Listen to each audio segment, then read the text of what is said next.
IMF की शराइत के मुताबिक गवर्नमेंट ने हर सेक्टर में टैक्स लगाए, जैसे की वजह से कीमतें बड़े पैमाने पर बढ़ रही है और दूसरी जानिब अवाम का शदीद रद्दअमल रिटर्स बढ़ाने के मामले को कंस्ट्रक्शन मटीरियल की इंडस्ट्री को दबाव में डाल रही है।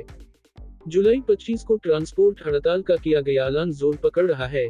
हड़ताल होने की सूरत में माल और ट्रांसपोर्ट शॉर्टेज वाज़ेह हो जाएगी।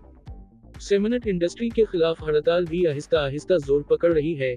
जैसे जैसे अवाम सेमनट हड़ताल की हिमायत और हड़ताल के मकासद से आगाह हो रही है, वैसे ही सेमनट इंडस्ट्री की सेल्स में कमी दिखाई देने लगी है।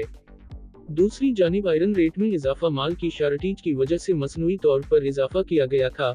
उम्मीद की जा रही है कि चंद रोज में मार्केट रिटर्स का डाउन ट्रेंड शुरू हो सकता है, क्योंकि पाकिस्तानी और इंटरनेशनल स्क्रैप का रेट मामूली फर्क देखा गया है। लेकिन मुतवक्के ट्रांसपोर्ट हड़ताल के ऐलान के मुताबिक अगर हड़ताल हुई तो ट्रांसपोर्ट पोर्ट शॉर्टेज के बायस करायाजात में आर्जी इजाफा देखने में आ सकता है।